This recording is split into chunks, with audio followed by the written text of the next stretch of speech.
मुस्तफा जाने रहमत पे लाखों सलाम। बिस्मिल्लाहिर्रहमानिर्रहीम, अस्सलाम वालेकुम। इस्लामी अहिया की राह में एक बड़ी रुकावट नौ आबादियाती निज़ाम तालीम है जो कि कलोनियलिज्म की पैदावार है।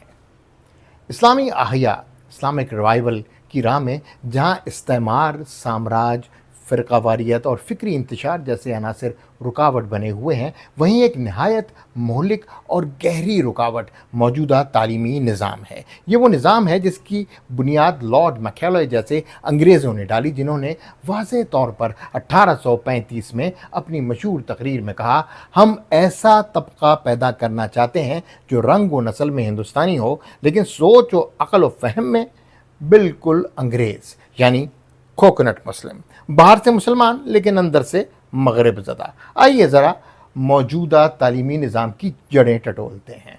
अंग्रेज़ का तालीमी निज़ाम महज किसी फ़िक्री मंसूबे का हिस्सा नहीं था, बल्कि ये एक साम्राज्यी असलाह था, वेपन सिस्टम, जिसके ज़रिए मुस्लिम इलाक़ों की फ़िक्री बुनियादों को हिला दिया गया। चाहे अब तुर्की का कमाली निज़ाम देख लें, मिस्र में अल-अज़हर पर काबिज़ लिबरल हुकूमतें और पाकिस्तान के सेकुलर और दीनी तालीम में फ़ासला, बांग्लादेश और मलेशिया या फिर इंडोनेशिया, सब में तालीम को दीन से अलग करके एक दोहरा निज़ाम कायम किया गया। तालीम का मकसद क्या है? किरदार साजी या ग़ुलामी? इस्लाम में तालीम का मकसद तज़किया नफ्स, फ़हम दीन और किरदार साजी है। वही है जिसने अनपढ़ों में से उन्हीं में से एक रसूल भेजा जो उनके सामने अल्लाह की आयतें तिलावत फरमाता और उन्हें पाक करता और उन्हें किताब और हिकमत का इल्म अता फरमाता, और बेशक वो उससे पहले ज़रूर खुली गुमराही में थे।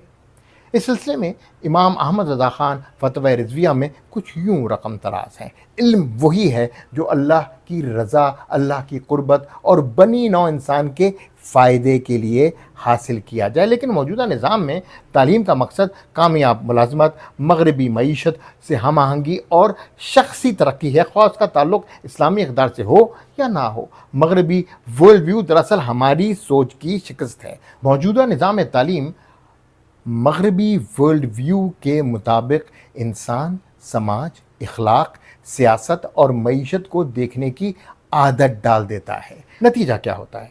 सरमायादाराना मईशत को तकदीर मान लिया जाता है और सूद, जुआ, स्टॉक मार्केट वगैरह पर सवाल तक नहीं उठाया जाए। अब यही मंशा है इंटरनेशनल इस्टेब्लिशमेंट की, और वो बज़ोर शमशीर मनवा कर दम लेते हैं। मदारिस भी उनके शिकंजे में हैं।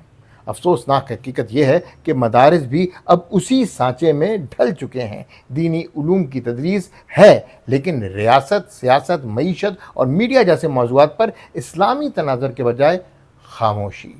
अब शायद हमें भी यकीन है कि दीन को सियासत से अलग करना ही तरक्की की ज़मानत है, जैसा कि तारीख़ में यूरोप ने किया। लेकिन हम मुसलमान शायद ये भूल गए कि इस्लाम एक ज़ाब्ता हयात है, दीन है, कोई मज़हब नहीं। जिस मज़हब में ईसाइयों और यहूदियों ने बेपनाह तब्दीलियाँ कर दी हों, किताब को चेंज कर दिया हो, तो ऐसे मज़हब को जब वो असली हालत में ही मौजूद नहीं, कैसे उसे सियासत से अलग ना किया जाए? लेकिन ये उसूल हमारे लिए ठीक नहीं।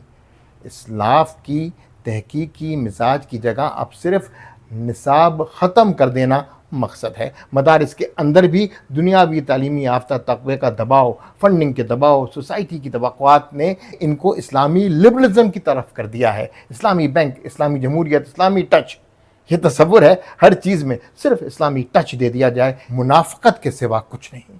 यही वजह है कि आज हम देखते हैं कि इस्लामी बैंक लेकिन सूद जैसे ही निज़ाम पर है। इस्लामी स्कूल मगर मगरबी तारीख़, हीरोज़, तसव्वुरात के मुताबिक बिल्कुल वही जैसे इस्लाम के मुखालिफ हैं। इस्लामी जमहूरियत, लेकिन इस्लाम के असल निज़ाम खिलाफत को ख़याली समझकर मुकम्मल तौर पर मुस्तरद कर दिया गया। यही निज़ाम तालीम पैदा करता है ऐसे उलमा जो इस्लामी नज़रियात का दिफा करने के बजाय मगरब की तशरीहात को अपना लेते हैं। ऐसे तलबा जो इस्लाम को दकियानूसी और मगरब को अक्लमंदी समझते हैं। ऐसे माहिरीन जो शरीयत को मईशत या सियासत को रुकावट समझते हैं। इसके ज़िम्मेदार कौन हैं? यकीनन रियासतें जो मगरबी ताकतवरों के इशारों पर नाचती हैं, जामियात जो मगरबी निसाब का चरबा हैं, मदारिस जो इल्मी वक़ार के बजाय मकबूलियत और सियासी दबाव के असीर हो चुके हैं।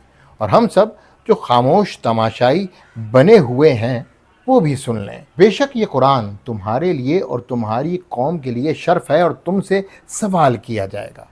اب کیا کیا جا سکتا ہے؟ علماء کو چاہیے کہ وہ مغرب کی فکری غلامی کو بے نقاب کریں۔ اساتذہ کو چاہیے کہ وہ نصاب سے ہٹ کر اسلامی فہم اور تنقیدی سوچ کو پیدا کریں۔ والدین کو چاہیے کہ وہ بچوں کو مغربی لائف سٹائل کی تقلید سے بچائیں۔ طلباء کو چاہیے کہ وہ اسلام کو محض رسموں کا دین نہ سمجھیں۔ یہ ایک کل جہتی نظام ہے۔ ریاستی سطح پر اس کا کیا حل ہے؟ یقیناً اسلامی نظام تعلیم کی تشکیل اور اسلامی ورلڈ ویو کی بنیاد پر معاشرے کی تنظیم نو سے ہی ممکن ہے، اور اس کے لیے پتہ نہیں غلامی سے زیادہ ذہنی غلامی سے نکلنا مجھے ضروری لگتا ہے۔ اگر ہم نے کچھ نہ کیا تو ہماری آنے والی نسلیں غیر اسلامی نظام کو اسلام سمجھ کر زندگی گزاریں گی، تو ہم بھی اس جرم میں برابر کے شریک ہوں گے۔ انسنی باتیں، جواد رضا خان۔ مصطفیٰ جانے رحمت پہ لاکھوں سلام، مصطفیٰ جانے رحمت پہ لاکھوں سلام۔